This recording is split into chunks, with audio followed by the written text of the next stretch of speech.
Experiencing the loss of a baby is incredibly traumatic. Tonight, we're talking about the effects that miscarriage, stillbirth and infant death can have on mothers and families, and what support is out there to help at this distressing time. Selena Jackson has been talking with 4 women who've been sharing their stories of loss and healing.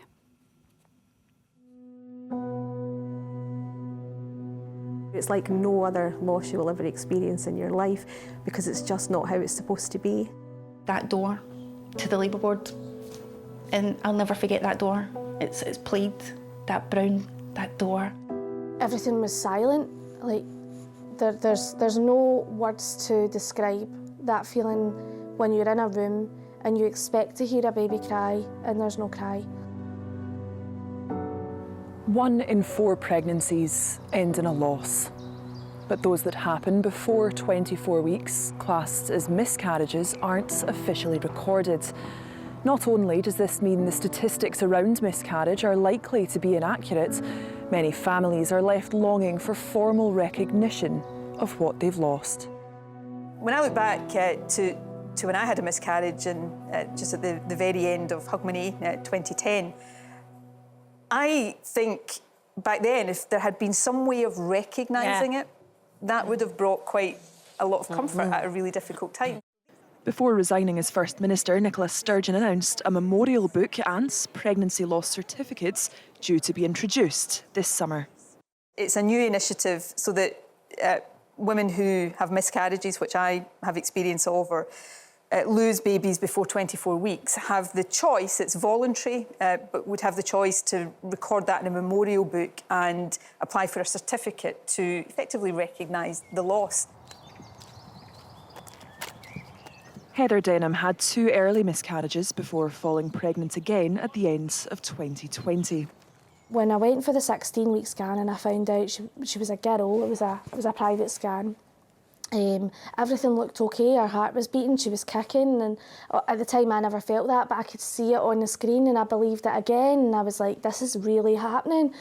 Popped the cannon on my mum's driveway and I remember standing in complete shock thinking, oh my God, I've got 1 of each. Like, that's amazing, I'm finally going to have that mini-me. Her next scan was very different.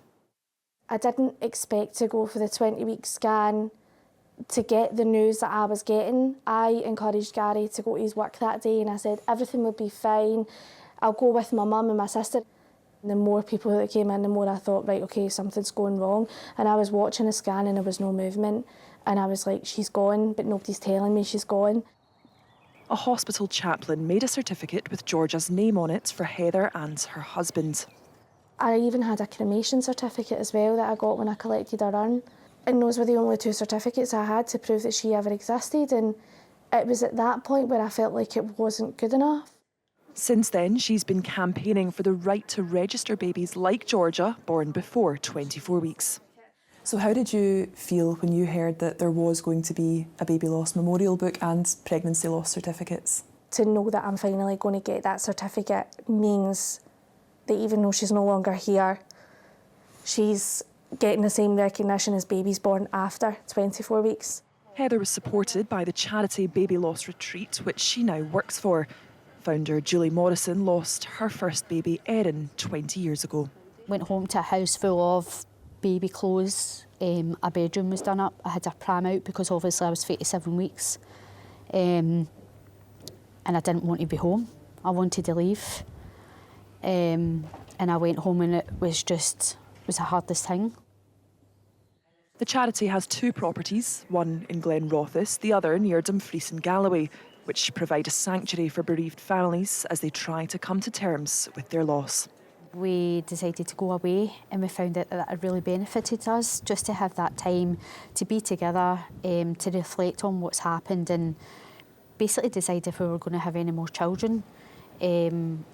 So one night me and my husband were sitting watching the telly and we're like, what can we do to actually help other families?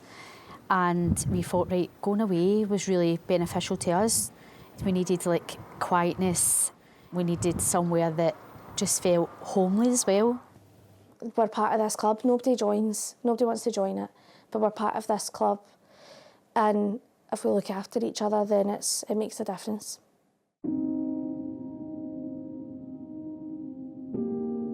1 in 5 women will experience miscarriage, and those who do are twice as likely to suffer from depression. The emotional impact on women and their families can be devastating, and getting the right supports at the right time is crucial.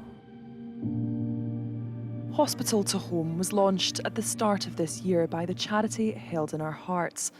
With permission, it contacts families in the hours and days after they've left the hospital. It's the first of its kind in the UK. It just takes away that really difficult step of having to pick up the phone and say, my baby died, I need some support, I need some help. And it's specifically for second trimester loss, so under 24 weeks. And I think particularly for people who lose a baby at that stage, it's really important to have their loss validated, because what they're grieving isn't the 20 weeks they were pregnant or the 40 weeks they were pregnant. What they're grieving is an entire lifetime that should have been or could have been, their plans, their hopes, their dreams, everything that they'd hoped for as soon as they saw those 2 lines on the pregnancy test. Heather's daughter Ailey was stillborn 27 years ago. How important is it to get that peer support from someone who's been through a similar experience themselves? It's absolutely vital. I think to understand baby loss, it's not just a sad thing that happens. It's really a crisis in the family. It's devastating, it's traumatic, it turns your entire world upside down. And the support isn't just for the mum, it's for the whole family. And tell me, what are your ambitions for Hospital to Home? Every health board would have hospital to home workers. Every family was going home knowing that they were going to get a phone call or a visit from a hospital to home worker, and that the support would be there right from the start for all baby loss. But for other women, like Louise Caldwell, better support was needed before she'd even delivered her baby. Early miscarriages usually happen at home, but at 13 weeks, she had to be in hospital. I naively assumed there was a freestanding clinic that women and their families would go to do this. To me, that was common sense. What else would they do? So as soon as that word was uttered to me, deliver in labour ward, it's completely barbaric. It's so inhumane, and it's against women's rights to treat us like that. I'll never forget that door. It's plaid, that door, and we waited, and it was a dad that ran out with his phone talking about the baby that they had just delivered, and they were so excited. And then we went in and we're stood there, and you're presented with welcome banners, you're presented with cards on the wall, newborn babies' faces, balloons, flowers. Obviously it's a joyous occasion, and you can feel that atmosphere in that ward. You're bringing a baby in, and my heart sank, froze. The fact that the experience was so traumatic for you, did that make it more difficult to grieve the loss of your baby? It's mental torture, because you don't then grieve that baby or that what could have been.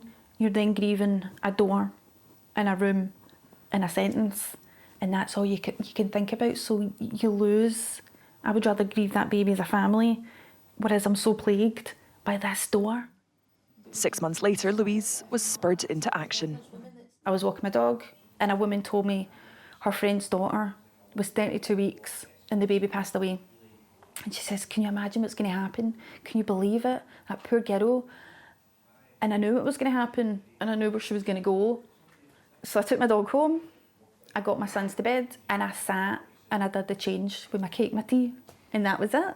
The campaign was born. More than 30,000 people have signed her petition calling for dedicated, soundproofed baby loss units in all maternity wards. And she's travelled to Westminster to meet MPs face to face. The nerves were overpowering, it was overwhelming. I'm just this wee mammy for East Kilbride, and I'm going to meet these people of authority figure that's so high up that can make this change. And I keep saying, in a world that encourages and promotes change, why is baby loss so neglected? Who doesn't think this is needed, and why is it not been pushed for before? Why is it taking babies' deaths and women grieving and pain and trauma to do something that should have been done decades ago? NHS Lanarkshire and Shetland have now committed to specialist facilities, but Louise says there's still so much more to be done. What is it that keeps you going on the days that it gets tough for you? What's your motivation? Women need this. Do it for the women. For decades, for tomorrow, for the day after. Future women need it.